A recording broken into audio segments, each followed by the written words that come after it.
कितने लोग लिख करके लाए हैं, मुझे तो लग रहा है 3-4 कॉपी मैंने देखा है और उस हम्म। कॉपी को चेक करके भेज दिया गया है। बाकी और भी लोग जो प्रश्न नहीं लिखते हैं, वो लिखने का प्रयास करें। धीरे-धीरे ये एक तरह का नोट्स बनता जाएगा और जब नोट्स बन जाएगा, प्रत्येक टॉपिक पे आपका कमांड होगा, तो फिर ये मेंस में काम देगा और पीटी के लिए तो बेनिफिट है ही। गोला बारूद, ड्रग्स आदि मानव रहित हवाई वाहनों की मदद से पहुंचाया जाना हमारी सुरक्षा के लिए गंभीर खतरा है। इस खतरे से निपटने के लिए किए जा रहे उपायों पर टिप्पणी कीजिए। अब देखिए, इसमें आप देखेंगे तो ये प्रश्न 2 सब सेक्शन में बँटा हुआ है। एक पहला है कि जो हम लोग अनमैन्ड एरियल व्हीकल्स का जो यूज़ कर रहे हैं, तो हमारा जो एडवर्सरीज़ का मतलब यहाँ पे किससे है? एनिमीज़ से। जो बॉर्डर के उस पार या जो नियरेस्ट बॉर्डर है, पोरस बॉर्डर है, तो उसमें क्या कर रहे हैं लोग, अलग-अलग उसका इलीगल जो ट्रैफिकिंग हो गया ड्रग्स का, आर्म्स का, एम्यूनिशन का, उस तरह का यूज़ कर रहे हैं, जिससे हमारे लिए जो हमारा आंतरिक सुरक्षा है, उसके लिए खतरा है, पहला। दूसरा प्रश्न ये है कि हम लोगों ने जो अब तक मेजर्स लिया है, चाहे वो सेंट्रल गवर्नमेंट के द्वारा लिया गया है, अलग-अलग डिफेंस इंटेलिजेंस एजेंसी के द्वारा या आर्म्ड फोर्सेज के द्वारा, चाहे वो आर्मी हो, एयर फोर्स हो या सीएपीएफ फोर्सेज हो। ये सब समझ में आता है ना अंतर? आर्मी अलग चीज़ है, सीएपीएफ फोर्स अलग चीज़ है। सब बेसिक चीज़ें हैं, पता होनी चाहिए। देखिए, थोड़ा-सा मैं बता देता हूँ, जो हमारा सिक्योरिटी चलता है, इंटरनल सिक्योरिटी सिस्टम जो होता है, उसमें जो एक्सटर्नल होता है, जैसे कि 2 तरीके से चलता है। एक होता है मेन आर्मी फोर्सेज, उसमें 4 आते हैं, आर्मी, एयर फोर्स, नेवी और इंडियन कोस्ट गार्ड, जो मिनिस्ट्री ऑफ डिफेंस के अंदर आते हैं। और एक होता है जो कि आप कह सकते हैं कि इनसाइड द बाउंड्री, जो सीएपीएफ का ज़िम्मेवारी होता है, सेंट्रल आर्म्ड पुलिस फोर्स। उसमें 5 आते हैं, बीएसएफ, एसएसबी, आईटीबीपी, सीआईएसएफ और सीआरपीएफ। तो ये internal security, law and order, election, reserve battalion force, इस सब के रूप में इनका इस्तेमाल किया जाता है और बॉर्डर पे भी रहते हैं। जैसे कि जब तक पीस समय होता है, इस समय लड़ाई नहीं हो रही है, एक्सटर्नल एग्रेशन नहीं हो रहा है, तो उस समय ये फोर्सेज, जैसे बीएसएफ की फोर्सेज है, तो राजस्थान, गुजरात के बॉर्डर पे रहती है। आईटीबीपी की फोर्सेज है, तो हिमाचल और लद्दाख जो भी टेरेन एरियाज है, हिली एरियाज है, वहाँ पे रहती है। अलग-अलग बटा हुआ है। उधर असम राइफल्स, तो असम राइफल्स एक तरह से वो भी सीएपीएफ के अंदर ही आता है, लेकिन मेनली 5 रखा गया है। तो सीएपीएफ में जिसका कंट्रोलिंग अथॉरिटी है मिनिस्ट्री ऑफ होम अफेयर्स। तो ये आप अंतर समझें कि सिक्योरिटी जो होता है 2 तरह के से होता है। एक एक्सटर्नल सिक्योरिटी जो मेंटेन करती है मेन आर्मी फोर्सेज, उसमें 4 army, air force, navy, Indian coast guard, और इंटरनल सिक्योरिटी मेंटेन करने की जिम्मेवारी सीएपीएफ फोर्सेज को है। तो कहने का मतलब कि इंटेलिजेंस, अलग-अलग इंटेलिजेंस एजेंसीज कौन-कौन सा मेजर्स ली है, उस पे हम लोग चर्चा करेंगे और उसके बाद क्या और लिमिटेशन हो सकता है, क्या उसमें चुनौतियाँ हैं, उसको कैसे हम लोग और निपट सकते हैं अलग-अलग तरीकों से, उस पे हम लोग थोड़ा-सा चर्चा करेंगे। तो देखिए, स्ट्रक्चर क्या होना चाहिए, उसमें इंट्रोडक्शन देंगे, ड्रोन के बारे में बता सकते हैं, अनमैन्ड एरियल व्हीकल क्या है, उसका क्या बेनिफिट है, वर्डी क्या-क्या हो सकता है, जो use of unmanned aerial vehicles, उसमें हमारा एडवर्सरीज़ के द्वारा जो यूज़ किया जा रहा है, जो शत्रु के द्वारा, वो कॉज़ ऑफ कंसर्न कैसे है, हमारे लिए चिंता की विषय कैसे है, measures being taken by two tackle this threat, हम लोगों ने क्या-क्या मेजर्स लिया, क्या-क्या उपाय किए उसको रोकने के लिए, और उसके संबंधित क्या-क्या इश्यूज फेस कर रहे हैं, मतलब क्या-क्या लिमिटेशन है। लिमिटेशन बोलिए, सीमाएँ बोलिए, उसमें इम्प्लीकेशन होता है। तो ये सब चीज़ें, उसमें क्या-क्या चुनौतियाँ हैं, क्या-क्या इम्प्लीकेशन है, क्या-क्या लिमिटेशन है। उसके बाद वे एहेड या कन्क्लूजन दे करके उसको खत्म कर देना है आंसर। तो देखिए, पढ़ते हैं हम लोग थोड़ा-सा। With their capability to provide real time intelligence, surveillance, reconnaissance, UAVs have become a significant tool for militaries and non state actor. देखिए नॉन स्टेट एक्टर्स मतलब लाइक ड्रोन्स, जो कि एक तरह से आप कह सकते हैं कि आर्टिफिशियल थिंग्स है या non living things, have been used by rogue elements for delivering of narcotics, arms, ammunition, drugs, surveillance and critical infrastructure. क्या कहना चाह रहा है कि ये अभी जो ड्रोन्स का है क्या क्या इस्तेमाल में हम लोग ला रहे हैं, रियल टाइम इंटेलिजेंस करते हैं, सर्वेलेंस करते हैं, रिकनेसेंस करते हैं। इसके अलावा और भी मिलिट्री के रूप में भी मिलिट्री भी यूज करती है। इसके अलावा इस ड्रोन का यूज अलग अलग जो एडवर्सरीज है, एनिमीज है, वो भी illicit, illegal drugs, narcotics, ammunition, arms, उसके लिए भी जो भी नियरेस्ट बाउंड्री होता है वहाँ पे वो ट्राई करता है हमारे इंटरनल सिक्योरिटी को डिस्टर्ब करने के लिए। तो उसका ये आप शॉर्ट में थोड़ा-सा डेफिनेशन दे सकते हैं कि इसका क्या अभी इस्तेमाल हो रहा है ड्रोन्स का। कुछ एग्ज़ाम्पल है तपस, एफडब्ल्यूडी, एमक्यू-9 हेरोन, बहुत सारा एग्ज़ाम्पल है। तो ये एग्ज़ाम्पल दे देना है, ये थोड़ा-सा शॉर्ट डेफिनेशन हो गया। उसके बाद हम आ जाएँगे कॉज़ ऑफ कंसर्न। कौन-कौन सी चिंताएँ वाली बात है जो ड्रोन का यूज़ हो रहा है और ख़ास करके जब एनिमी यूज़ कर रहा है।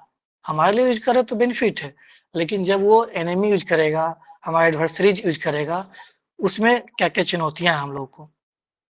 देखिए पहला नंबर तो टेक्नोलॉजिकल बिल्ट। अब इसमें क्या है, पहला इसमें सबसे बड़ी अच्छी बात भी है और खराब बात भी है। अच्छी बात क्या है, can fly at high altitude and low speed, making it difficult for BSF to detect and intercept. अब इस तरह से ड्रोन आजकल ऐसा ड्रोन आ गया है कि बहुत कम ऊंचाई पे भी उड़ सकते हैं, बहुत हाई ऊंचाई पे भी उड़ सकते हैं। उसमें क्या होता है कि कभी-कभी जो रडार है, ड्रोन उसको डिटेक्ट नहीं कर पाता है। अब जब डिटेक्ट नहीं कर पा रहे हैं, तो फिर वो कहीं न कहीं हमारा जो भी सिक्योरिटी है, उसको वो इंटरसेप्ट कर सकता है। Remotely controlled and phloem from a safe distance. उसको ईज़िली हम लोग दूर से भी कंट्रोल कर सकते हैं या और जो हमारा नियरेस्ट बाउंड्री है, चाहे पाकिस्तान का है, चाइना का है, तो वो बाउंड्री पार भी इतने हाई क्वालिटी के आजकल ड्रोन्स आ गए हैं, कि उसको ईज़िली कंट्रोल्ड किया जा सकता है और ऑपरेट किया जा सकता है और नुकसान पहुँचाया जा सकता है। तो इस तरह का टेक्नोलॉजिकल बिल्ट है, उससे एडवर्सरीज़ के द्वारा हमारा इंटरनल सिक्योरिटी को डिस्टर्ब किया जा सकता है। दूसरा देखिए इसमें क्या है, फैसिलिटेशन ऑफ टेररिज्म। जब उसका मकसद ही है डिस्टर्ब करना, तो डिस्टर्ब करने के लिए बहुत तरीके यूज़ कर सकता है। टेररिज्म के माध्यम से, सेपरेटिज्म के माध्यम से, नक्सलिज्म के माध्यम से, तो और सप्लाई किया जाता है instances where UAV were suspected to drop arms and ammunition. मतलब ड्रोन के माध्यम से आर्म्स और एम्युनिशन पहुँचाया जा सकता है और नुकसान पहुँचाया जा सकता है। जैसा कि पंजाब में अटैक भी हुआ था, पठानकोट एयरबेस पे हुआ था, घटना सुनते रहते हैं हम लोग। सर्वेलेंस एंड एस्पियोनेज मतलब एक तरह से निगरानी कर सकता है, जासूसी कर सकता है। UAV have been sighted on multiple occasion in Jammu Kashmir, used to gather intelligence on troop movements and sensitive installation। मतलब आप बैठे-बैठे वो देख रहा है कि हमारा ट्रूप्स कहाँ जा रहा है, किस मिशन पे जा रहा है।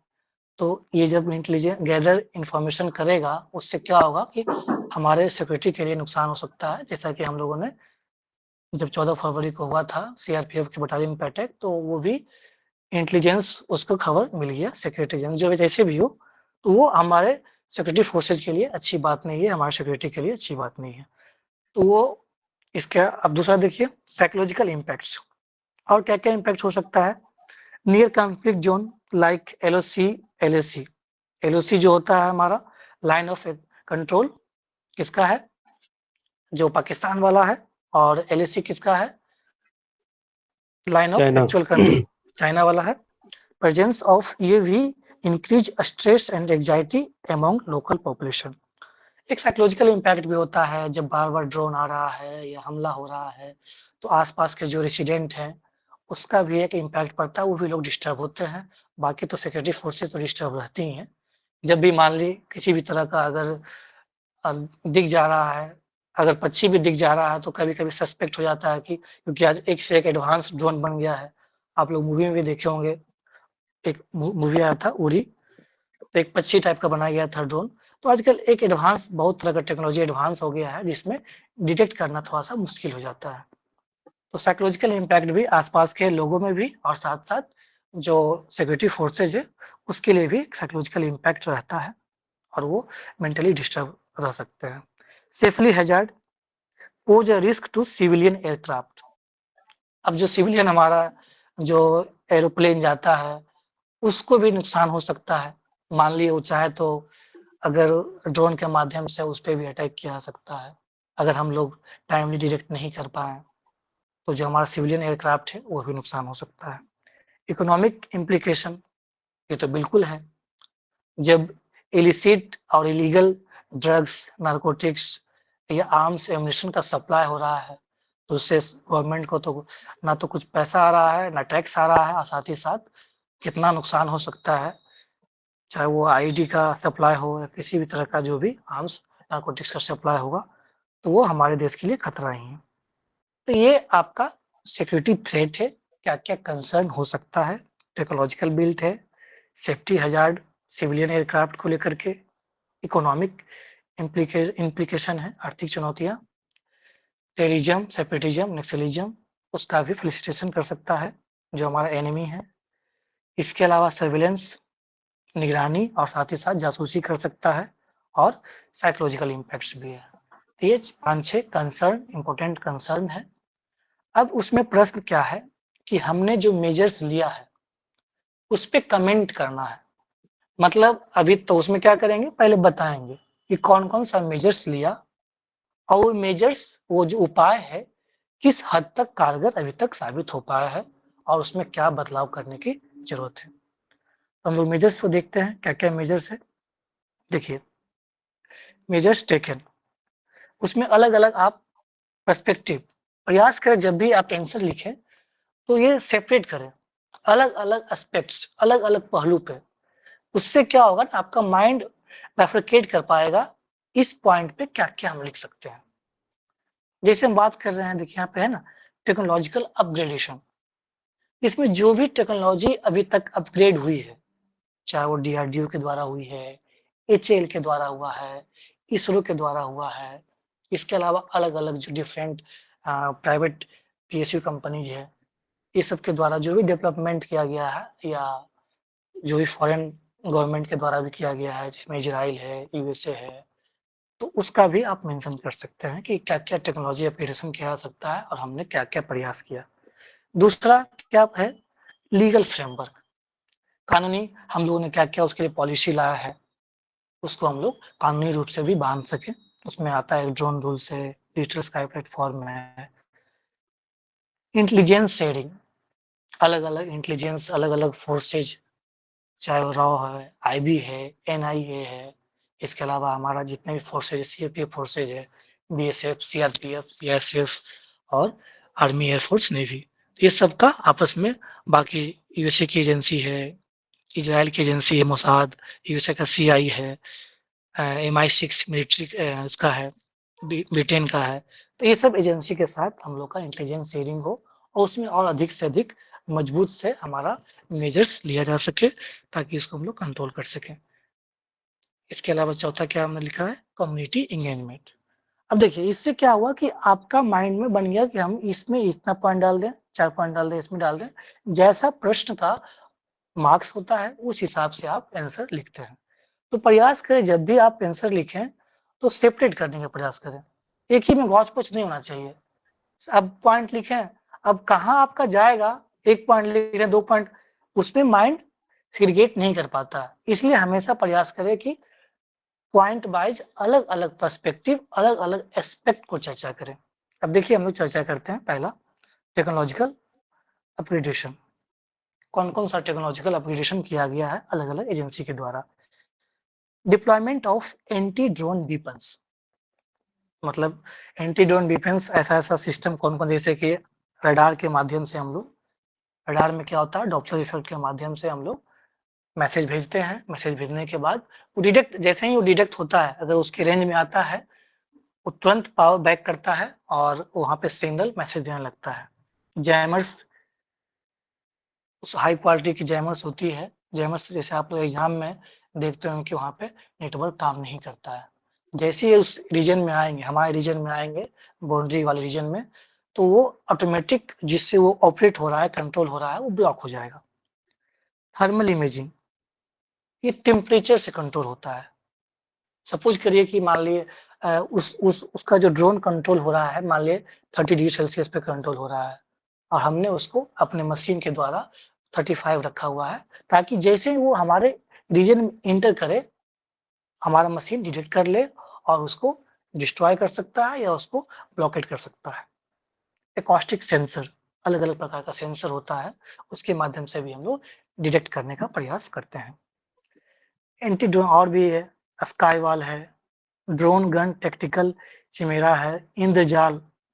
इंद्रजाल में क्या होता है, ड्रोन जब आता है तो मतलब हमारे पास ऐसा मतलब ड्रोन के माध्यम से ही उसमें एक रस्सी निकलता है और वो ड्रोन जो उड़ रहा होता है उसको जैम कर देता है। ये अलग-अलग प्रकार का टेक्निक है। हमने आंसर जो पढ़ा, इस तरह का नाम हमको नहीं मिला। जबकि मैं एक्सपेक्ट कर रहा जब आप आंसर राइटिंग करें, तो कुछ जब साइंस एंड टेक्नोलॉजी हम लोग पढ़ रहे हैं, हम लोग जनरल आंसर राइटिंग नहीं कर रहे हैं। ये साइंस एंड टेक है तो आपका scientific facts, scientific name, scientific app, scientific technology का नाम आना चाहिए। अगर नहीं आ रहा है तो फिर वो जनरल आंसर हो गया। जनरल आंसर का मतलब नहीं है, फिर वो जीएस उसमें आपका साइंटिफिक चीज़ें आना चाहिए, साइंटिफिक टर्म्स आना चाहिए।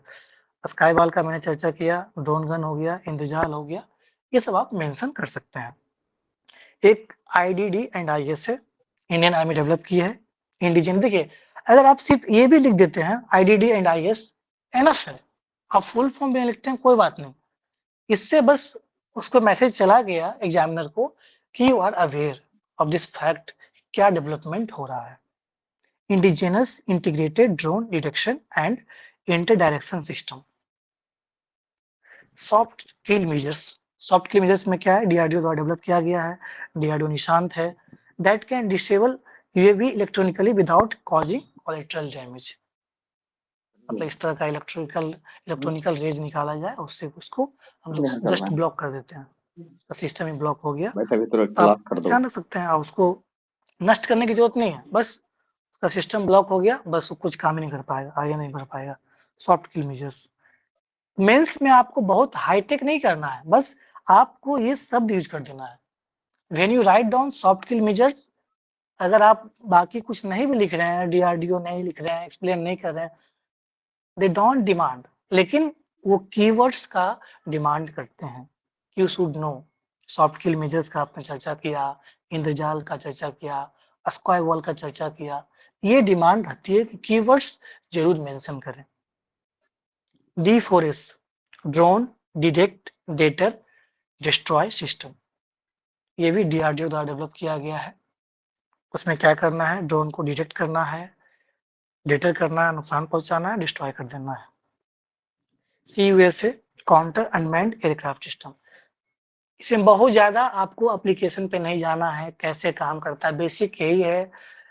रडार के माध्यम से होता है, उसमें डॉपलर इफेक्ट होता है, जैमर्स के माध्यम से होता है, सेंसर के माध्यम से होता है, कुल मिला के उसको हमको जैम कर देना है।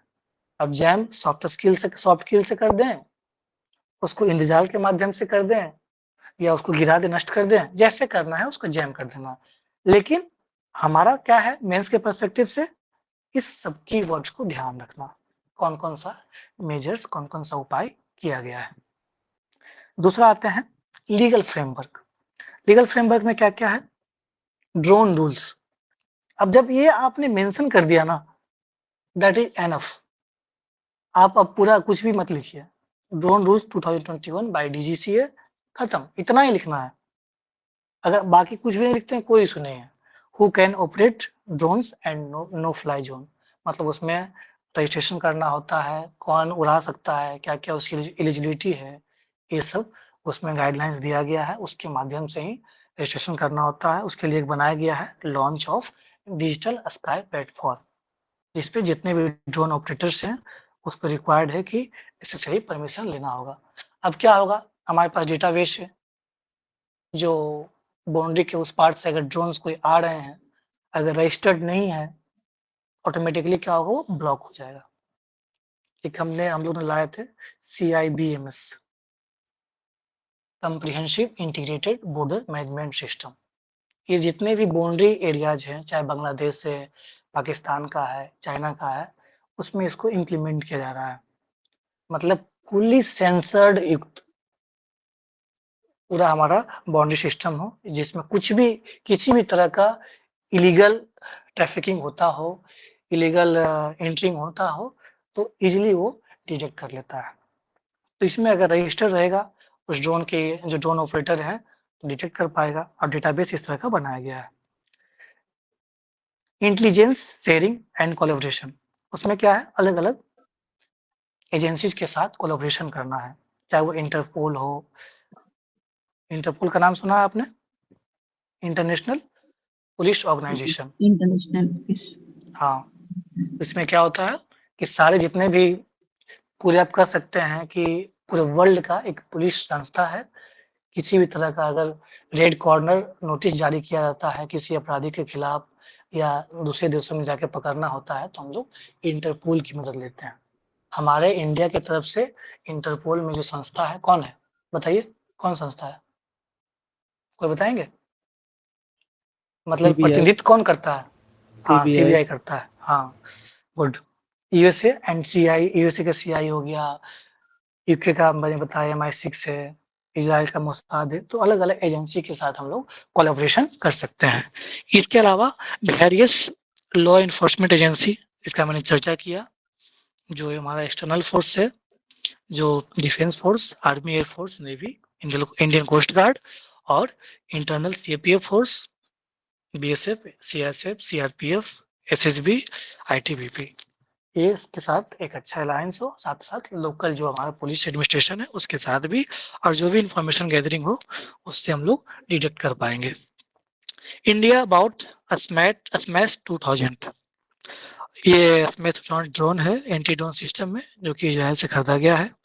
कोलैबोरेशन विद टेक कंपनीज, अलग अलग टेक कंपनीज के साथ भी हम लोग कोलैबोरेशन कर सकते हैं। देखिए इसमें क्या मैंने किया, जितने भी कोलैबोरेशन वाली चीजें हो रही है, चाहे वो इंटेलिजेंस एजेंसी के साथ, अलग अलग संस्था के साथ, अलग अलग डिफेंस फोर्सेज के साथ, और साथ ही साथ प्राइवेट कंपनीज, PSU कंपनीज, उसके साथ सबने मैंने एक जगह लिख दिया। उससे माइंड बाइफरकेट कर पाता है, सेग्रीगेट रहता है, और आप इजीली इसको आपको रटने की कहीं जरूरत नहीं पड़ेगी। 4 सेक्शन में लिखना है। इंटेलिजेंस शेयरिंग वाला बात करेंगे, लीगल फ्रेमवर्क का बात करेंगे, इसकी टेक्नोलॉजिकल अपग्रेडेशन का बात करेंगे, कम्युनिटी इंगेजमेंट का बात करेंगे। अब कम्युनिटी के मतलब क्या, लोकल पीपल का ये लेना है। इंटेलिजेंस कोलैबोरेशन का बात क्या, जितने भी फोर्सेज है उसका पॉइंट आएगा। लीगल पॉलिसी में क्या क्या पॉलिसी हो सकती है, टेक्नोलॉजिकल में क्या क्या हो सकता है। तो इस तरह से आपको आंसर राइटिंग करना है। कम्युनिटी इंगेजमेंट, इसमें जियो फेंसिंग टेक्निक है, इसको आप लिख सकते हैं। कम्युनिटी इंगेजमेंट में वहाँ का जो लोकल पीपल है उसका हेल्प लें। किसी तरह का अगर सस्पेक्टेड ड्रोन्स देखा जाता है, सस्पेक्टेड एक्टिविटी देखी जाती है, तो वो लोकल थाना को, लोकल जो भी फोर्सेज है, इन्फोर्समेंट एजेंसी है, उसको इन्फॉर्म करे, हम लोग हेल्प लेंगे। तो ये हमारा अभी तक का मेजर्स, अभी तक का उपाय किया गया है सेंट्रल गवर्नमेंट के द्वारा, डिफरेंट एजेंसीज के द्वारा, डिफरेंट PSU के द्वारा, डिफरेंट स्टेक होल्डर के द्वारा। हाँ बताइए।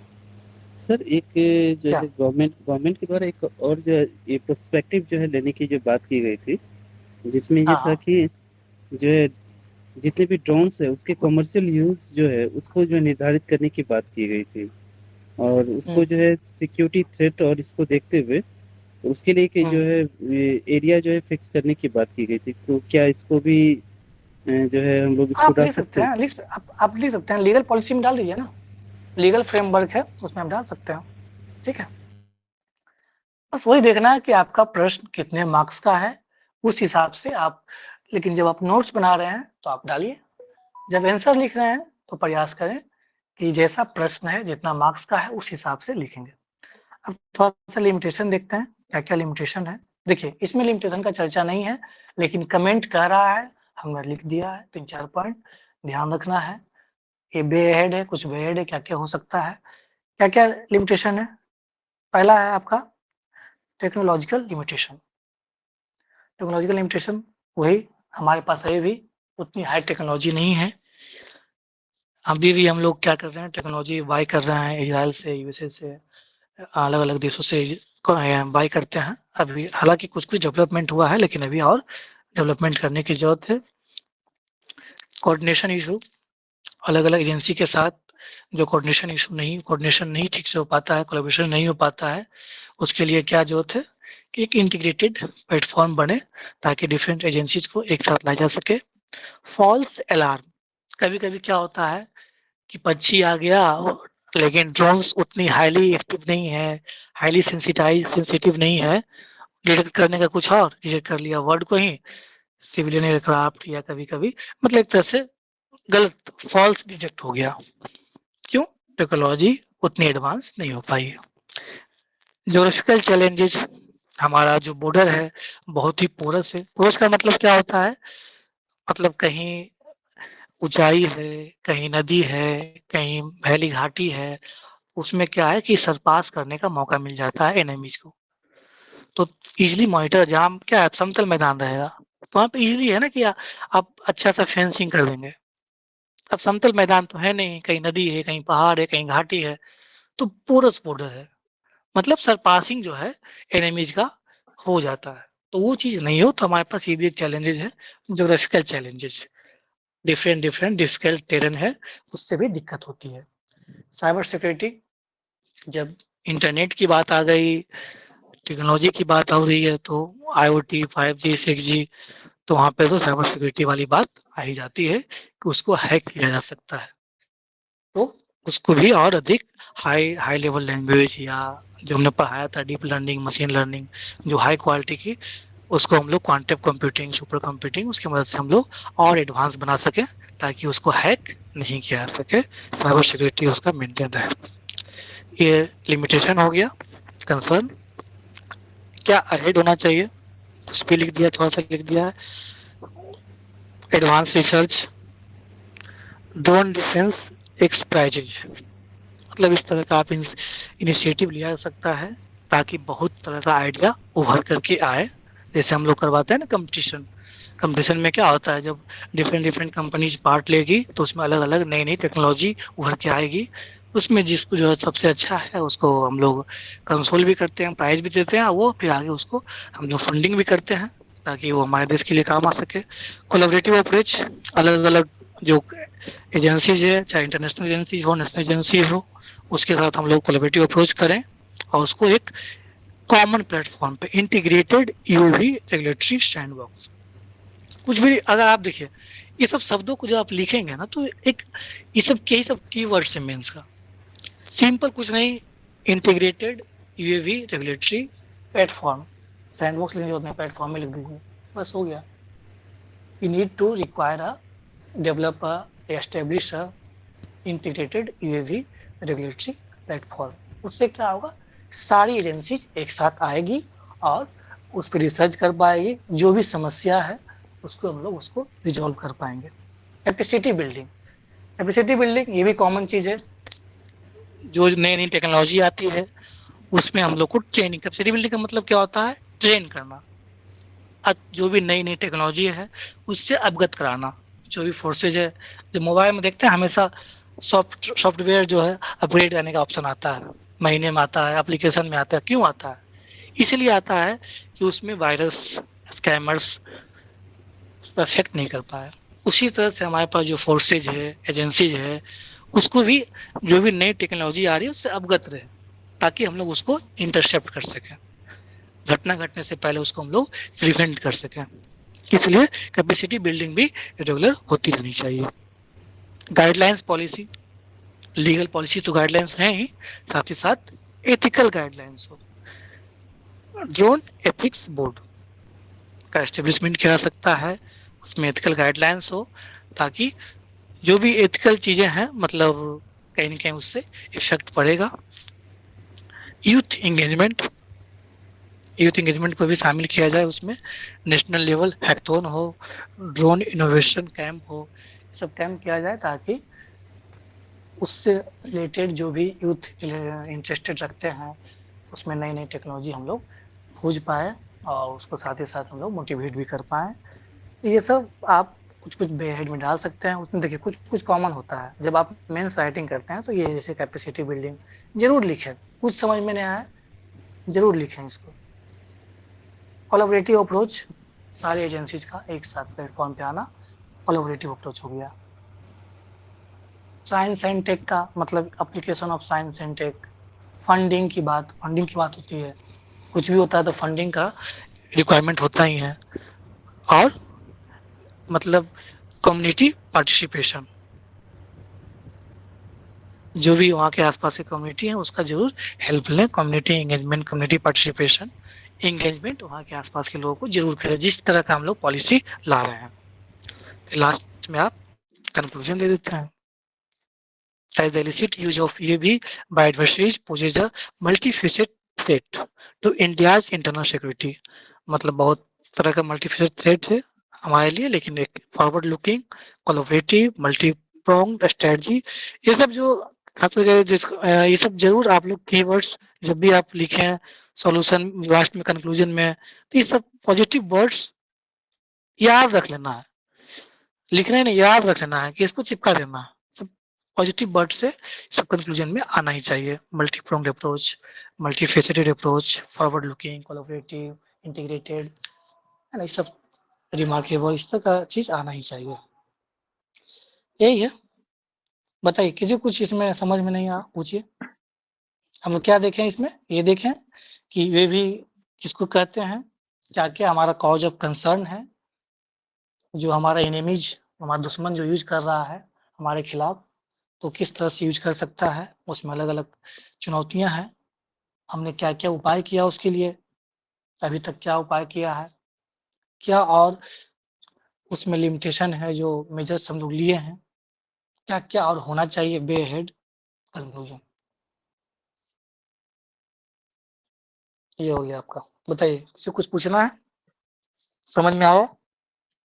सर जैसे कि आपने इंग्लिश में आंसर लिखा हुआ है, हाँ तो हाँ उसमें जो वर्ड आपने यूज किया जैसे एथिकल गाइडेंस वगैरह लिखे हैं जो, और हाँ हाँ। यूथ एंगेजमेंट, तो उसको हम लोग हिंदी में कन्वर्ट करके माने हिंदी में लिखेंगे कि ये वर्ड भी लिख सकते हैं एथिकल गाइडेंस हिंदी? देखिए बिल्कुल, देखिए एथिकल गाइडलाइंस है तो आप इसको इंग्लिश में भी लिख सकते हैं, एथिकल इंग्लिश गाइडलाइंस, इंग्लिश या मतलब उसको हिंदी देवना में क्या होगा, जी नैतिक मार्गदर्शिका। लेकिन उससे अच्छा है कि आप नैतिक एथिकल मार्ग। गाइडलाइंस भी लिख सकते हैं, उसमें जी बहुत सर। इश्यूज नहीं है।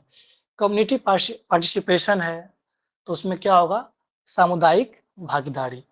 जी जी तो सर। आप हिंदी मीडियम में तो थोड़ा सा प्रयास करना है कि कुछ हिंदी कुछ इंग्लिश मिला करके। लेकिन जब ये आप रेगुलर आप करेंगे तो आपके लिए वो सामुदायिक भागीदारी भी बहुत टफ नहीं होगा, वो आपके हैबिट में आ जाएगा। जी सर। लेकिन प्रयास करना, अब कैपेसिटी बिल्डिंग है तो इसको आप इंग्लिश में भी लिख सकते हैं, क्षमता निर्माण बोलते हैं हिंदी में। जी लेकिन जो सर। हिंदी मीडियम के जो एग्जामिनर हैं, खास करके बीपीएससी में अभी दिक्कत नहीं है। इंग्लिश वाले में क्या है, यूपीएससी में क्या होता है, थोड़ा सा वहाँ दिक्कत हो जाता है कि लोग कैपेसिटी बिल्डिंग से ज्यादा अवगत हैं क्षमता निर्माण की अपेक्षा। लेकिन ठीक है, आप एक ऐसे एस्पायरेंट हैं तो आपको हिंदी भी आनी चाहिए, इंग्लिश भी आनी चाहिए। क्योंकि जब आप काम करने आएंगे तो आपको, अगर हिंदी प्रदेश मिला तो आपको पूर्ण रूप से हिंदी में काम करना होता है। तो अगर इंग्लिश मीडियम के बच्चे होते हैं तो उसको दिक्कत होता है। इसलिए हिंदी इंग्लिश में कोई डिफरेंस नहीं करना है। आप पढ़ाई करें तो कीवर्ड्स तो जरूर हिंदी इंग्लिश दोनों में ध्यान रखें। ये देखिए एक मेंस का ये चीज देखिए, जब भी आप लिखें कोई आंसर तो उसमें ये बात होती है, कुछ भी मान ली पॉलिसी बन रहा है या कोई भी हम लोग स्कीम लेके आ रहे हैं या कोई भी गाइडलाइंस आ रहा है, ये मतलब आइडियल है, पॉलिटिकली एक्सेप्टेबल होना चाहिए।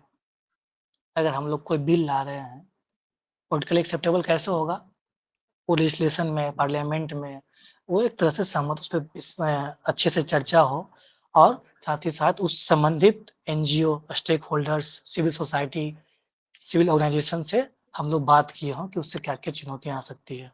That is called politically acceptable, socially desirable. क्या उस सोसाइटी के लिए वो चीज़ ज़रूरत है? कितनी ज़रूरत है? Technologically feasible. उसमें जो टेक्नोलॉजी हम लोग ला रहे हैं, वो कितना फिज़िबल है, कितना व्यावहारिक है, इसका भी ध्यान रखा जाना चाहिए। फाइनेंशियली वायबल, जो भी अब मान लिए हम लोग ने ला दिए कोई भी अब जो टेक्नोलॉजी आती है, जैसे कि अभी जो जेनेरिक मेडिसिन है, अभी जो कैंसर का जो इलाज हो रहा है, इतनी महँगी इलाज होती है कि आम आदमी के पहुँच से बाहर है। रिसर्च हो गया, सब कुछ हो गया, लेकिन वैक्सीन या उससे संबंधित दवाई अभी भी बहुत महँगी है, इलाज बहुत महँगा है। तो जब पॉलिसी आए तो फाइनेंशियली वायबल हो, हर कोई उसका इस्तेमाल कर सके, वो प्रत्येक आम आदमी तक एक्सेस हो। एडमिनिस्ट्रेटिवली डूएबल, ऐसा हो कि उसको डूएबल किया जा सके, ग्राउंड पे इम्प्लीमेंट किया जा सके, चाहे से आरटीआई है, मनरेगा है, उज्ज्वला योजना है, जनधन योजना है, जो कि उसको डूएबल मतलब ग्राउंड पे उसका इम्प्लीमेंट किया जा सका, एग्जीक्यूट हुआ है। तो उस तरह का जो भी पॉलिसीज़ हो, आप ये सब मतलब आप जब आंसर राइटिंग करें, तो ध्यान रखें कि ये सब चीज़ों का भी judiciary tenable with in time limit उसको फैसला मिल सके, इमोशनली रिलेटेबल, एनवायरमेंटली सस्टेनेबल। ये पॉइंट है, मतलब कीवर्ड्स आप कर सकते हैं मेंस राइटिंग का, तो इसको आप लिख सकते हैं और ध्यान रख सकते हैं। ठीक है, बताइए इसमें कुछ पूछना है जो हमने बताया आंसर राइटिंग में?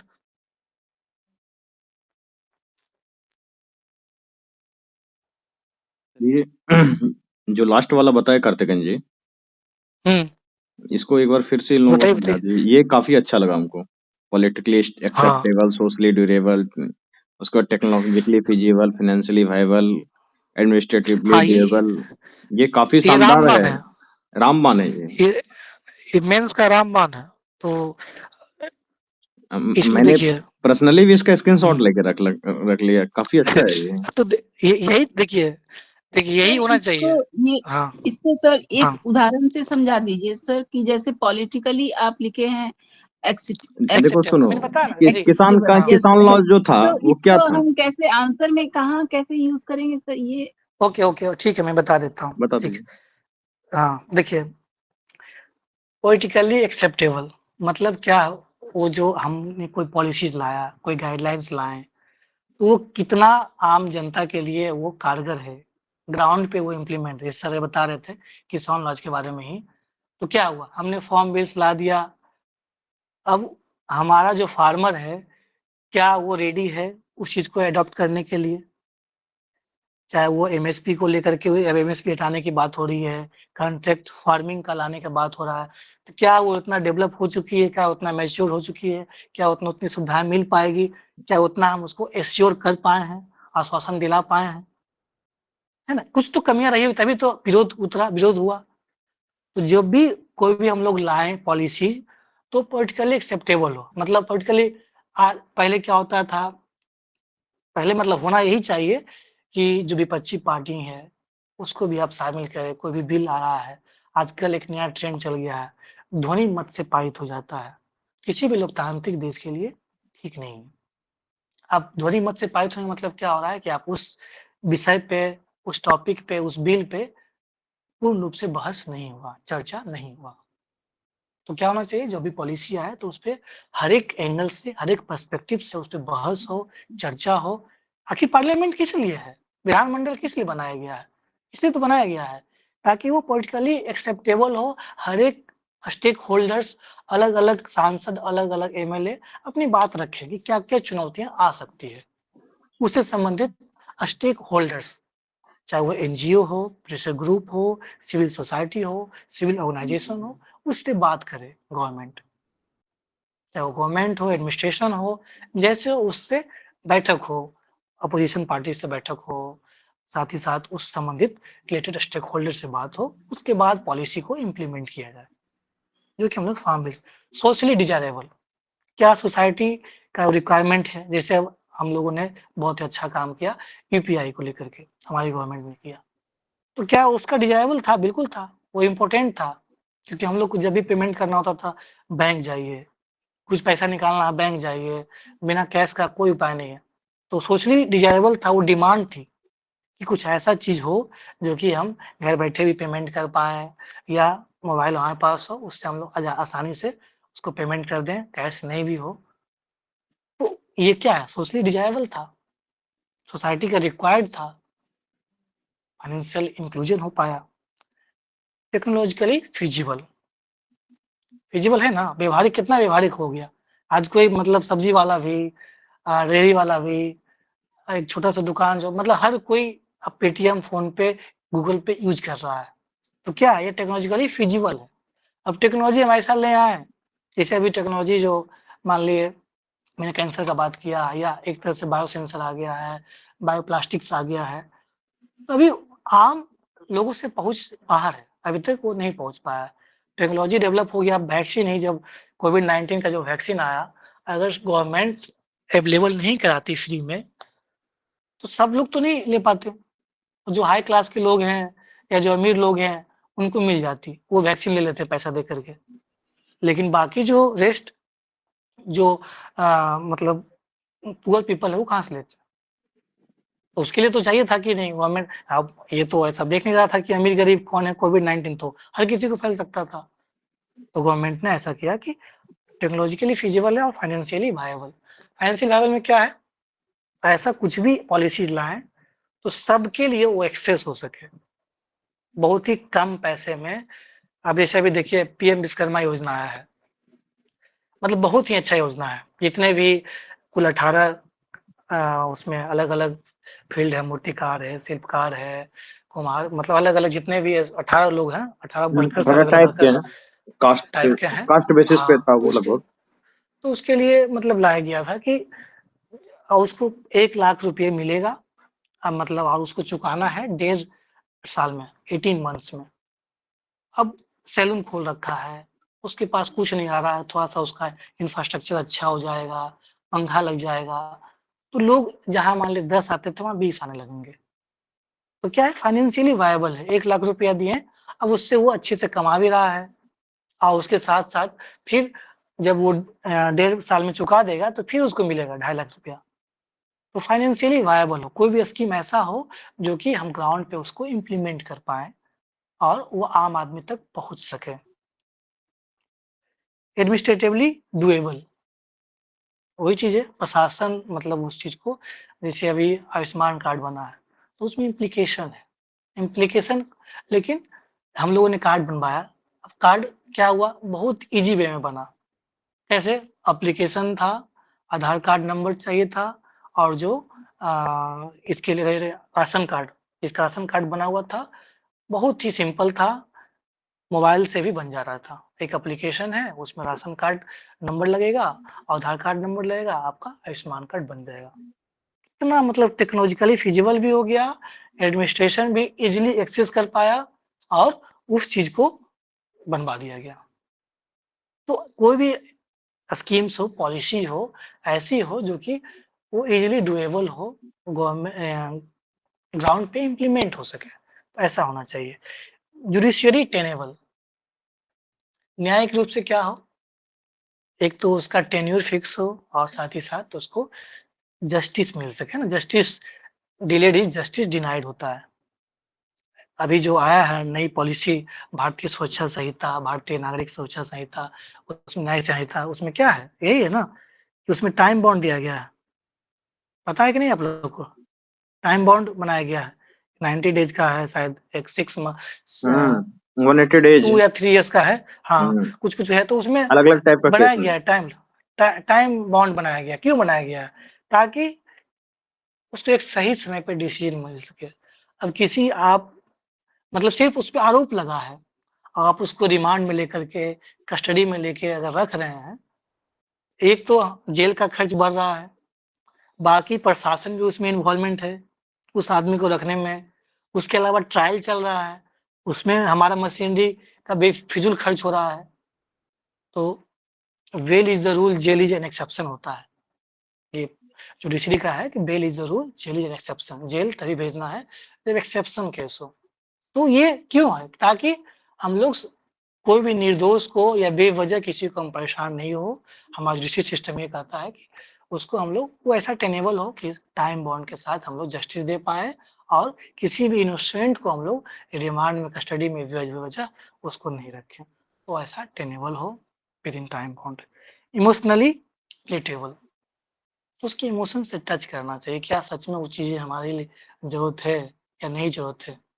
अब कुछ ऐसा चीज़ आ गया जिसको कि हमारी ज़रूरत ही नहीं है, अब ज़बरदस्ती गवर्नमेंट हम पे थोप रही हो। अब जैसे हमारा इंडियन रेलवे है, हमारे ये इमोशन से मतलब शुरू से जब आदमी जन्म लेता है, ऐसा कोई इंसान नहीं होगा कि जिससे इंडियन रेलवे से सफ़र नहीं किया हो। अब उसमें ट्रेमेंडस बदलाव हो, जो सुविधाएँ मिल रही हो, तो उसमें तो इस तरह का जो इमोशंस जैसे अटैच है ज़मीन को लेकर के ही, आज भी ज़मीन को लेकर के इतना इमोशनली अटैच्ड है। जैसे कॉन्ट्रैक्ट फार्मिंग का जो बात हुआ, उसमें क्या है, एक ये भी रीज़न है कि जितने भी गवर्नमेंट है, ये किसान हैं, वो अपने ज़मीन से इमोशनली अटैच्ड है।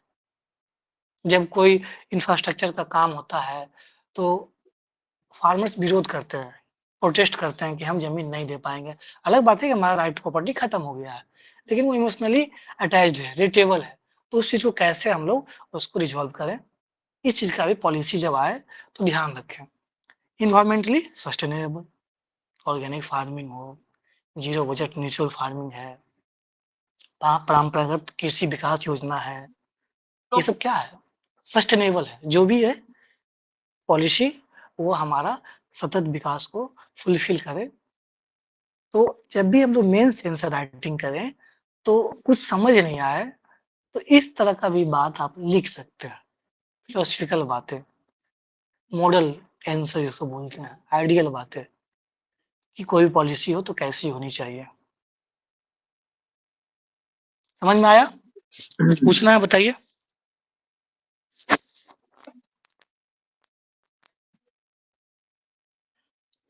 देखिए, ये हमने बताया था लास्ट क्लास में भी कि मैगज़ीन ज़रूर पढ़िए, पढ़ने का आदत डाल लीजिए। मैगज़ीन नहीं पढ़ेंगे, फिर 2 नंबर से 5 नंबर से रोते रहेंगे, मेरा ये नहीं हुआ, वो नहीं हुआ, तो पीटी फँस गया, फिर ये मेंस फँस गया।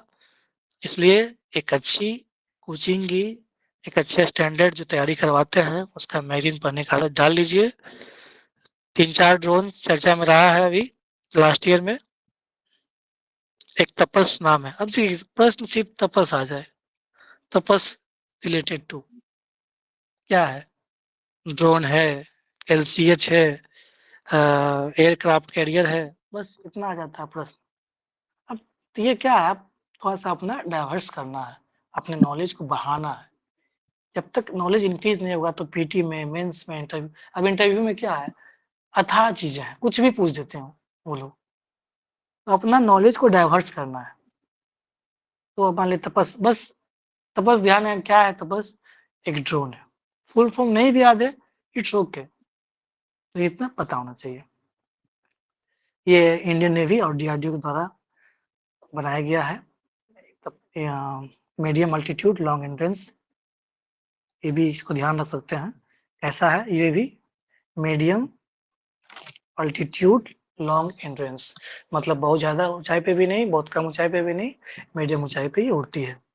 Autonomous flying wing technological demonstrator, FWTD, ये भी एक ड्रोन है।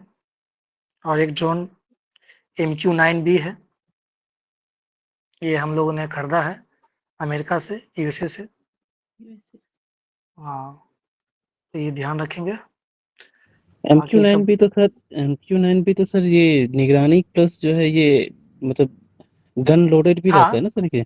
हाँ, बिल्कुल रहता है। इसका देखिए नाम देखिए, US MQ-9B प्रीडेटर, शिकार करता है ये।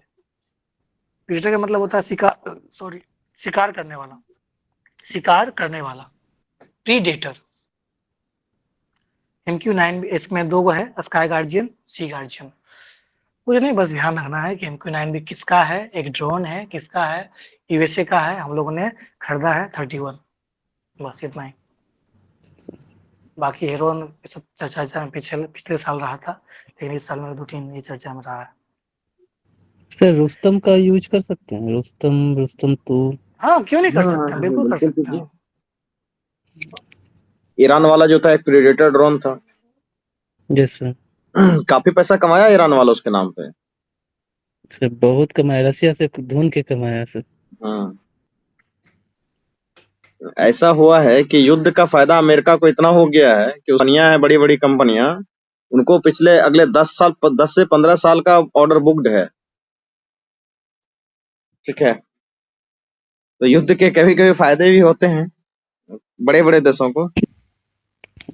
एक्चुअल में ये युद्ध जो है यूएसए ही करा रहा है, पूरी दुनिया में डिस्टरबेंस का मेन जड़ में यूएसए ही है। उसको किसी न किसी रूप में जो है प्रॉफिट, उसको अपनी इकोनॉमी को बाहर निकालना था मंदी से। तो ये जो है बड़ा अच्छा तरीका है उसका। खैर, पूछिए, किन्हीं को कुछ पूछना है तो। लेकिन ये अच्छी बात नहीं है नहीं, किसी अच्छी भी बात तो नहीं है, बिल्कुल नहीं है। दुनिया के लेकिन लिए, समाज के लिए ठीक लेकिन चीज नहीं है। लगभग 70 सालों से तो यही होते आ रहा है। जब तक कि डॉलर डोमिनेंसी रहेगा तब तक यही ठीक है, होते आ रहा है। वो चीजें ठीक है, लेकिन जब आप देखेंगे हम्म, जैसे कि फिनलैंड और स्वीडन, हम्म, जिसकी इतनी अच्छी रैंकिंग होती थी ह्यूमन डेवलपमेंट इंडेक्स में, जो आज तक इसको सिक्योरिटी से या फोर्सेज पे पैसा खर्च नहीं करती थी, लेकिन ऐसा इसको डिटरेंस हुआ कि फिनलैंड और स्वीडन जैसे देश को भी नाटो ज्वाइन करना पड़ा। तो किसी भी मतलब इतनी अच्छी एचडीआई और इतना अच्छा हैप्पीनेस इंडेक्स होने के बावजूद अगर इस तरह का देश, मतलब जो सोशल डेवलपमेंट होना चाहिए, अब वो हम लोग अगर इसमें डेवलपमेंट कर रहे हैं, सिक्योरिटी पे खर्च कर रहे हैं, तो किसी भी सोसाइटी के लिए हितकर नहीं है। हाँ नहीं, ठीक है, कुछ पूछना बताइए। बिल्कुल बताइए सर। और सवाल। सब इस पे एक चीज ये कहना चाहेंगे कि जिस तरीके से जो आई थी अमेरिका के एक विदेश मंत्री जब पाकिस्तान आया था, उनको कहा गया था अगर आप अपने बैकयार्ड में सांप पालेंगे तो कोई जरूरी नहीं है कि सिर्फ आपके पड़ोसी को ही वो सांप काटेगा, खुद को भी काट सकता है। अमेरिका बिल्कुल ठीक है, बिल्कुल। अमेरिका शिकार का ही हमेशा मैं हुआ है बात वो। बता रहा हूँ कि अमेरिका में अभी वहां पे आवाज उठ रहा है कि एक तो अमेरिका जो है कि युद्ध में बहुत सारे पैसा खर्च कर रहा है, दूसरा ये है कि वहां का जो इंफ्रास्ट्रक्चर 1980 1990 के दशक में डेवलप किया गया था, वो इंफ्रास्ट्रक्चर अब चरमरा रहा है। और अमेरिका को बहुत जरूरी है कि अपने देश के रोड पे, रेल पे, पुल पे, इन सारे चीजों के इंफ्रास्ट्रक्चर डेवलपमेंट पे वो ध्यान दे। उनकी कंपनियों को तो फायदा हो रहा है, लेकिन वहां के देश के जो वासी हैं इस चीज से जूझ रहे हैं, और इसी के कारण जो है कि ट्रंप जैसे नेताओं का वहां उभार आ रहा है। तो ये चीज है। सर एक इसमें जो है दो एस्पेक्ट जो है यहाँ पर जो पूछना चाह रहे थे। एक है कि एआई का इसमें कितना उपयोग होता है, यानी एआई कितना इसमें अनुप्रयोग में जुड़ेगा, या और दूसरा ये है क्या हम लोग जो है अपनी मानवता के विनाश की ओर नहीं बढ़ रहे हैं। ड्रोन्स के उपयोग को जो है अगर एआई से जोड़ दिया जाएगा तो कल को जो है कोई भी एक जो है पागल सन की जो है ये कंट्री, जैसे कि किम जोंग है उत्तर कोरिया का, पागल सन की, तो उसके जैसा ही अगर कोई आ जाए, या आपका जो है इसका क्या कहते हैं इधर जो पाकिस्तान में बैठा हुआ है, या अफगानिस्तान का तालिबान जैसा, तो वो जो है अगर इसके पास ये टेक्नोलॉजी आ जाए तो कल को तो ये तो पूरे वर्ल्ड के लिए जो थ्रेट हो जाएगा, काहे कि उसके थ्रू जो है फिर ये मतलब एटॉमिक जो है वॉरहेड को भी जो है कहीं ना कहीं सप्लाई करना, और कहीं ना कहीं इसको जो है ये करना, जो प्रेडिटर ड्रोन्स है उसके थ्रू जो है छोड़ा जा सकता है। तो ये वो भी आपकी एक जो है बात, हाँ ठीक है, एआई का बात सही आप बता रहे हैं कि एआई को लेकर के, तो एआई को लेकर के बहुत सारी इम्प्लीकेशन कॉम्प्लिकेशन अभी है, ठीक है। दैट्स वाई, क्योंकि एआई ऐसा चीज है ना, जब से ये खास करके जो चैट जीपीटी वाला बात हुआ है, जो हमारे पास न्यूरल नेटवर्क का जो एआई आ गया है, उससे ये हुआ है कि वो खुद जनरेट करके खुद ही सेंस कर सकता है, वो खुद ही मतलब डिसीजन ले सकता है। तो वो किसी भी देश के लिए और पूरे मानवता के लिए ठीक नहीं है। दैट्स वाई उसके लिए बहुत सारा एग्रीमेंट हमने बताया भी था कि ब्लेसली एग्रीमेंट हुआ है। उस पे सारे, जिस तरह से सस्टेनेबल डेवलपमेंट के लिए सारे देश आ रहे हैं एक साथ, इसके लिए भी आना पड़ेगा। कि आने वाला समय में एआई सच में एक बहुत बड़ा खतरा बनने वाला है, चाहे वो सिर्फ ड्रोन्स में ही नहीं, हर चीज में, हर फील्ड में। तो उस पे काम कर रही है गवर्नमेंट, करना ही पड़ेगा। उसमें बहुत सारा डिफरेंसेज, जब भी कुछ भी उस तरह का एआई, अब आजकल ऐसा-ऐसा फ़ोटोग्राफ़ी होता है मतलब एआई के द्वारा, जिसमें कि सारे जितने फ़ोटोग्राफ़र्स हैं, लेकिन हाँ, उसमें भी वाटरमार्क का ऐसा डिफरेंसेज, जो माइन्यूट वर्क है, सिर्फ़ जो हाइली स्किल्ड हैं, वही बच जाएँगे। बाकी जो एवरेज, मिडल एवरेज, वो सब तो सच में उनकी नौकरी, लेकिन हाँ, उसमें भी आएगा। एआई को कंट्रोल करने के लिए, ऑपरेट करने के लिए भी तो है, ऐसा बहुत सारे एस्पेक्ट्स है, लेकिन ये है कि उस पे एक जॉइंट कोलैबोरेटिव अप्रोच होना चाहिए सारे देशों का कि नहीं, अगर इस तरह का कोई नेगेटिव इम्पैक्ट नहीं हो, क्योंकि एआई जिस तरह से बढ़ रहा है, सच में वो खतरा तो है देश के लिए। कॉमर्शियल यूज़ जो है इसका एआई का, उसको अगर जो है भारत में जो है बढ़ाने की बात करें कि एआई का इसका ड्रोन्स टेक्नोलॉजी का, तो उसका क्या-क्या यूज़ एक्सपेक्ट है? कि हम तो एक ही यही जानते हैं कि इधर से उधर सामान को पहुँचाने में यूज़ होता है। नहीं, नहीं, और नहीं, भी चीज़ एआई और बहुत हर चीज़ में यूज़ है। कहाँ यूज़ नहीं बताइए एआई का? एआई का हर चीज़ या में यूज़ है। एआई का हाँ, नहीं सर कह रहे हैं सर, हाँ। ड्रोन्स के ड्रोन्स कह का? रहे हैं। हाँ, जी सर, ड्रोन्स ये का भी यूज़ है। ड्रोन्स का केवल जैसे एक तो डिफेंस में तो यूज़ ई-कॉमर्स। करेंगे ही आप, हुँ, डिफेंस में हुँ। यूज़ कर सकते हैं। उसके अलावा डिफेंस सर? में आप सिर्फ जैसे कि डिफेंस में एग्रीकल्चर हुआ में भी आपका कर सकते हैं। क्या चीज़ में? एग्रीकल्चर में हाँ, बिल्कुल एग्रीकल्चर एग्रीकल्चर में, हाँ, बिल्कुल, बिल्कुल। हम लोग तो आया था जब सर, विकसित भारत हेल्थ संकल्प हेल्थ यात्रा। के लिए भी कर सकते हैं हाँ, सर। जैसे कि हाँ, कोरोना के टाइम में मेडिसिन पहुंचाने के मेडिसिन लिए पहुँचाने के उसका लिए। जी सर, उसका यूज हो हुँ। रहा था। जहाँ पर मतलब लोग नहीं जा सकते हैं, जैसे रोग फैलने का आशंका है, तो वहाँ पे ड्रोन से भेजा जा रहा था। पॉल्यूशन में कंट्रोल कर सकते हैं, जैसे कि जब ज़्यादा खास करके जाड़े के दिनों में जब दिल्ली एनसीआर रीजन में होता है, तो स्प्रिंकलिंग करवाया जाता है। उसके अलावा जी सर। मूवी और सर इसका बॉलीवुड इंडस्ट्री में डिफेंस के क्षेत्र बॉलीवुड में इंडस्ट भी बहुत यूज है हाँ, सर। एविएशन के क्षेत्र में है। बॉलीवुड में भी जी, जो मूवी डिफेंस शूटिंग के वगैरह क्षेत्र में होता है। सर जहाँ हाँ, पर कि हुँ, जी सर, जहाँ पर कि बिल्कुल। सेना नहीं जा सकती है, वहाँ पर ड्रोन्स को भेज करके हाँ, निगरानी जहाँ-जहाँ कर फ़ोर्स सकते बॉर्डर्स हैं। अलग-अलग फ़ील्ड में आप चर्चा कर जी सकते सर, हैं, इंडस्ट्री में कर सकते हैं, जी सर, जी बॉलीवुड सर, हो जी गया, सर, उसमें कर सकते हैं, एग्रीकल्चर जी है, सर, हेल्थ है, डिफेंस है, इसके अलावा पॉल्यूशन, एनवायरमेंटल सस्टेनेबल को लेकर के, उसमें आजकल एक ये जो क्लाउड सीडिंग का जो ये है यस सर। कि जहाँ मान ली बारिश नहीं हो रही है, तो क्लाउड सीडिंग के माध्यम से हुँ, हुँ। उसमें कौन-सा यूज़ होता है? आयोडाइड, आयोडाइड का use. Silver yes iodide sir, yes Ag2I, sir, तो उसका यस यूज़ कर सर। सकते हैं, उसका छिड़काव कर सकते हैं। स्ट्रेटोस्फेरिक एरोसेल इंजेक्शन एक होता है, यस, यस सर। SAI, उसमें हुँ, क्या होता है कि हम लोग ग्लोबल वार्मिंग को कम करने के लिए, हुँ, ताकि उसमें ऐसा हम लोग छिड़क देते हैं कि एक तरह से वो भी एक लेयर का काम करता है। स्ट्रेटोस्फेरिक एरोसोल छिड़कते हैं, ताकि हमारे जो भी रोशनी आता है सनलाइट, वो फिर हुँ। रिफ्लेक्ट हो जाए, स्ट्रेटोस्फेयर लेयर से ही ऊपर चला जाए। वहाँ पे एरोसेल का एक परत, तो ड्रोन के माध्यम से हम लोग एरोसोल का एक परत लेयर स्ट्रेटोस्फेयर रीजन में छिड़काव कर सकते हैं। उससे क्या होगा कि जो भी सनलाइट आती है, तो अधिक से अधिक अल्बिडो अल्बिडो जानते हैं ना? अधिक से अधिक यस सर। सनलाइट का रिफ्लेक्शन हुँ, होना। Yes sir. बहुत सारा एप्लीकेशन है, उसका आप लोग एक सर कर एक सकते हैं। हाँ, सर नैनो टेक में क्या हम ड्रोन्स का यूज़ कर सकते हैं? जो दवाई बिल्कुल कर सकते मेडिसिन हैं, हाँ, कर सकते जो हैं। टारगेटेबल जो है इसको, हुँ, ये जो है दवाई के रूप में इसको यूज़ किया जा सकता है, जो जैसे कैंसर ये जो अभी भारत में जो बनी है दवाई कैंसर के, एंटी हुँ, कैंसर मेडिसिन हुँ, जो बनी है, तो उसमें जो है वही ई नैनो का जो है यूज किया गया है। ई नैनो हुँ। आपका इसका ड्रोन्स का, मतलब हाँ, तो तो कर सकते हैं उसको उसको। उसको भी लिख ये सब सकते हैं। आप इसको आंसर में लिखिए, आंसर राइटिंग यस में। Sir, yes otherwise sir. ये रह जाएगा दिमाग में ही। जिस समय एग्ज़ाम होता है, जब तक आपके नोट्स में नहीं है, नोटबुक में नहीं है, माइंड से स्किप कर जाएगा। जो भी आता है, जब आप एआई पढ़ रहे हैं, तो एआई से संबंधित, ड्रोन पढ़ रहे हैं, तो ड्रोन से संबंधित जितने भी डेवलपमेंट है, उसको नोट डाउन करिए नोटबुक में, ताकि जब आप आंसर राइटिंग करें, टेस्ट लगाएँ, तो उस समय वो या एग्ज़ाम से पहले रिवीजन करने की बात हो, तो ये सब चीज़ें आपके पास कंटेंट होना चाहिए। ठीक है, किसी को कुछ और पूछना है? बताइए। इससे संबंधित सर कुछ सर और हम पूछना है या कुछ हेलो। और हम पूछना आंसर है? राइटिंग नहीं, साइंस एंड टेक का आंसर राइटिंग नहीं करें, कंटेंट नहीं मिल रहा है सर। कंटेंट नहीं मिल रहा है, बताइए रुपेश सर, कंटेंट की चर्चा हम देखिए लोग हर क्लास में करते हैं। देखिए देखिए चंदन जी कि जैसे किस अभी तरीके से आंसर कंटेंट राइटिंग में नहीं कर समस्या रहे हैं होती सर। है, क्या हुआ चंदन? क्या सर? साइंस टेक का भी आंसर राइटिंग नहीं कर पा रहे हैं सर, फिर कहाँ से ठीक है, लिखना देखिए होता है सुन उसको, ओके, जानकारी सुन नहीं लीजिए, थी। मैं बता देता हूँ। देखिए, एक सर ने भी बताया है बुक, अगर हम्म आपकी क्लास 8, 9, 10 बेसिक एनसीईआरटी अच्छी नहीं है, उसको पढ़ लीजिए। फिर एक साइंस एंड टेक की बुक आती है, रवि पीरड़ी का, उसको ले लीजिए। उसके अलावा एक मैगजीन, अभी विजन आइज की मैगजीन है, डिस्टेस की मैगजीन है, ओनली आइज की मैगजीन है, किसी एक कोचिंग की मैगजीन ले लीजिए।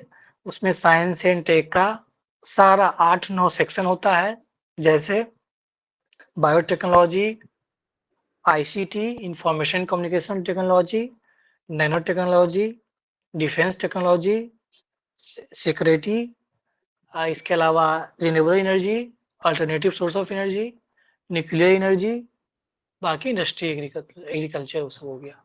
ये और बाकी एप्लीकेशन जो होता है हेल्थ साइंस में, डिजास्टर में, अलग अलग फील्ड में। तो ये 7-8 सेक्टर है, इसी को पढ़ना है साइंस एंड टेक में। इसी में अलग अलग, अब जैसे अभी जो ये मैंने पढ़ाया ड्रोन, ये किस में आएगा? आपका डिफेंस टेक्नोलॉजी में डिफेंस आएगा। में हाँ, तो बस उतना तो ये 8-9 आइडिया है, लेकिन जितना थोड़ा मैंने आंसर बताया, राइटिंग नहीं करनी है। जी सर। जितना मैंने बताया 3 सोर्स, उसको फॉलो करिए, बस एनफ है। देखिए हिंदी हिंदी का, हिंदी माध्यम का सर। हिंदी सुनो, हिंदी माध्यम का अगर कोई स्टूडेंट है, दृष्टि जी का सर। जो आता है बुक, क्विक बुक, उसको ले लो। हाँ, क्विक बुक ठीक पढ़ है, लीजिए, वो बिल्कुल। आसान है, बहुत आसान भाषा में लिखा गया है, वो सीधा सीधा समझ में भी आएगा। दूसरा पीटी 365 आया हुआ है अभी विजन आईएएस का, उसको खरीद लो। 1 साल का पिछले जितना भी साइंस एंड टेक्नोलॉजी में डेवलपमेंट हुआ है करंट अफेयर में, उसमें वो दिया हुआ है। ठीक है, बस Yes. ये दोनों का एक पीटी 365 साइंस एंड टेक्नोलॉजी का मैंने कितने बार ग्रुप में शेयर किया है, आप उसको सेव करके रखिए, उसको पढ़िए। नहीं तो आप फिर से मैसेज कर दीजिए, स्टाफ को, वो भेज देगा आपको। ठीक है, ठीक है सर। ज्यादा दिमाग नहीं लगाना है। अगर बहुत कुछ नहीं हो पा रहा है तो कम से कम इतना तो शुरुआत तो कीजिए, उसके बाद तो फिर सर ने जो बताया एडवांस लेवल की बुक, वो तो बताया ही। ठीक है, जी सर। बुक बताया, करवा रहा हूँ, उसको ही फॉलो कर लेंगे बहुत कुछ। मैं हाँ आज बताया ड्रोन के बारे में, इतना अगर आप याद रखते हैं, इससे ज्यादा ना तो आपको बीपीएससी के पीटी में पूछने जा रहा है, ना ही मेंस से पूछने जा रहा है, ना इंटरव्यू में पूछने जा कहीं रहा नहीं है। पूछने दैट जा इज रहा एनफ। है, इनफ है ड्रोन वो, का मतलब इतना एनफ है। बस तो खत्म बस हो जाएगा, इसमें क्या है। हर तरह का मैंने एस्पेक्ट कवर कर लिया है। बहुत ठीक है, रिसर्च करके तो ये फिर सब लाया जाता है, इतना आसान नहीं होता है कि आपके सामने 1 घंटे में वो बताया गया है, तो 1 घंटे के पीछे कितना मेहनत होगा, ये भी तो आप ये 1 सोचिए। घंटे का मेहनत नहीं है, बिल्कुल। इस आपको लग रहा हो कि मैं ये 1 घंटे का मेहनत नहीं होता है, ये हमने कंटिन्यू पढ़ा है, अलग अलग सोर्सेज से अलग, तो वो उसको एनालाइज किया जाता है, तब जाकर के एक अच्छा आंसर बनता है, ठीक है, ठीक कंपाइल है, किया तो जाता है अलग अलग चीजों से। ठीक है, हम लोग ये एंड आज अप के, करते हैं। एक प्रश्न मेरा और रह गया सर। हाँ बोलो जल्दी। अब जैसे कि एसएससी का भी प्रिपरेशन कर रहे हैं और बीपीएससी का, तो सर दोनों कंटिन्यू कर सकते हैं कि एक ही को साथ लेकर चलें? कंफ्यूजन थोड़ा सा। कब है एग्जाम? सीजीएल का एग्जाम कब है? अभी तो सीजीएल का नहीं सर, सीपीओ जो होता है ना, सीपीएफ का कौन सा? एसआई, एसएससी सीपीयू देना है, एसएससी सीजीएल देना है, कौन सा है आपका? दोनों को अटेम्प्ट कर दे सर। दोनों का अटेम्प्ट कब एग्जाम? दोनों एग्जाम कब है? मई में है सर सीपीओ एसआई का। और सीजीएल? सीजीएल तो सर सितंबर तक होगा, सितंबर तक, अभी उसका डेट नहीं आया। ठीक है, सीपीयू का एग्जाम है। सीपीयू का प्री में कुछ दिमाग नहीं लगाना है, उसमें देखिए आपका मैथ होता है 50-50 नंबर का, मैथ, रीजनिंग और इंग्लिश जीके, यही है ना जी 4। अब उसमें जी क्या है, अब उसके लिए आपको पढ़ना क्या है एक्स्ट्रा? मैथ पढ़ना है और इंग्लिश पढ़ना है। रीजनिंग जीके पढ़ने का जरूरत आपको तो है नहीं, रीजनिंग में हाँ कुछ भी नहीं है, जीके में भी कुछ भी नहीं है, जो आप पढ़ रहे हैं वही है। क्या पढ़ना है आपको? थोड़ा बेसिक इंग्लिश पढ़ लीजिए। इंग्लिश की एक बुक आती है, जानते ही होंगे, AK सिंह का आता है, अजय कुमार सिंह का। हाँ और उनको दूसरा, हाँ, दूसरा ये तो आपका मानता मैथ है है, सर। तो मैथ प्रैक्टिस करिए बस। सोर्स, कोई भी एग्जाम का तैयारी करिए तो सोर्स लिमिटेड रखिए, नहीं नहीं, वो बाकी नहीं आप पूछ रहा, अपना। पूछ रहा है कि दोनों को कंटिन्यू साथ लेकर चले कि एक ही को नहीं नहीं, लेकर कंटेंट चले? बता तो दिए हैं कि आप आराम से मात्र दोनों कंटिन्यू इंग्लिश, कीजिए, कोई दिक्कत नहीं है। पढ़िए उसमें थोड़ा क्या सा, बताया मैंने कि जब 12 घंटे पढ़िए जम के, बिल्कुल, क्या दिक्कत है, क्यों नहीं होगा। 8 घंटा इंग्लिश में उसको पढ़िए, 4 घंटा उसको पढ़िए। सिर्फ एक बुक पढ़िए, बस एक बुक पढ़िए, बाकी अपना सिलेबस जो बीपीएससी का है उसको करिए। उतना ही ध्यान दीजिए जितना में कवर हो जाए, एक्स्ट्रा समय उसमें मत दीजिए। हाँ, ये और ध्यान रखिए टाइम कि का सर, प्राइमरी, टाइम का ऐसे मैनेजमेंट कैसे करें दिन को सर, दिन रात में मतलब कितना आवर देना होगा सर? कितना आपका भी देखिए 2 ही चीज पढ़ना है आपको एसएससी के लिए एक्स्ट्रा, इंग्लिश और मैथ। 2 घंटा इंग्लिश पढ़ लीजिए, 2 घंटा इंग्लिश मैथ पढ़ लीजिए, हो गया 4 हम घंटा। हमको बाकी तो अपना समय दीजिए 8 घंटा बीपीएससी पे। और दूसरा हाँ बात बताइए ये, सर। कई बार होता है सर कि पूछता है सर बच्चे कितने देर पढ़ने चाहिए। मैं तो ये कहता हूँ कि आप ये सोते समय तो देखिए कि दिन भर में आपने कितना समय खराब किया और कितना देर एक्स्ट्रा पढ़ सकते थे। नौकरी ऐसे नहीं मिलता है। आप जी सर। कितना कम से कम समय खराब करके पूरा समय पढ़ सकते हो उसको पढ़िए। 8 घंटा बीपीएससी 4 घंटा उसको दीजिए, दोनों एग्जाम एक साथ होगा, क्यों नहीं होगा? ठीक है। ठीक है, ओके, यही थोड़ा समय को जो है ना कंफ्यूजन यूटिलाइज फुल अब करिए, कॉल इतना किए थे समय है। सर शाम में वही कंफ्यूजन को लेकर।